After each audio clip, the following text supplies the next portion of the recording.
Okay, man, gay men, it's time to be a little controversial.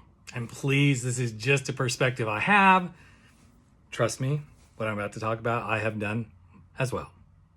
So I'm kind of the pot calling the kettle black, but here's what I have learned. If you're going to keep messing around with married guys, straight or gay, you are killing your ability to be in a relationship. Now, if you don't want a relationship, do what you want to do. But here's what I've learned. It's really hard when you keep going down that path with married men to find what you most want, which is a relationship.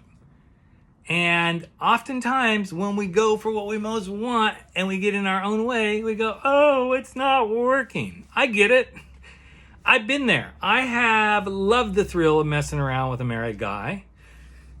Don't appreciate it when it's happened to me, but I get it. It's a weird thrill to kind of experience. Number two, it feels safe.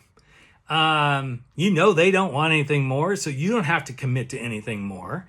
And you don't risk rejection and all that sort of stuff because the tables are laid out flat. We know what we're playing with. We know what's on that level playing field when this happens. And it keeps you from, having to lock down and go, okay, here we are, settled in. The long-term effect is you are applying, yes, you're filling out that application for never signing up for commitment. What you're signing up for is a part-time role. And if that's what works for you, go for it, okay?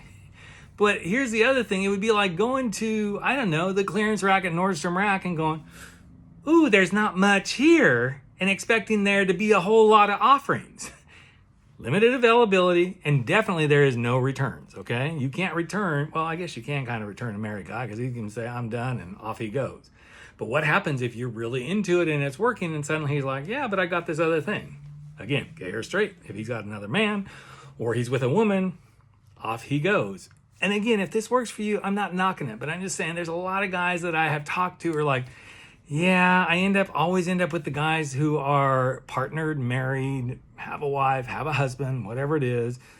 And then I always feel like I'm getting screwed. Well, then maybe you need to start making space for people who are truly emotionally available, including yourself. Are you being emotionally available when you're in a relationship with somebody else who is partnered or married? Inquisitive minds want to know, guys. So, when you do this, just remember there's no room for you to go exercise your availability, nor will they come and exercise yours. Yes, on occasion, they suddenly oh, I guess I am gay and I'd like to have a relationship with you. That's a whole other video. But if you enjoy messing around with married guys, just realize you are stepping into some realms that kind of beg the question, you're getting what you bargained for. No judgment, just observations. And if you need some help, let me know. I'd love to work through this with you. But most of all, what would you like most from a relationship like that? Good question to ask yourself. Catch you later.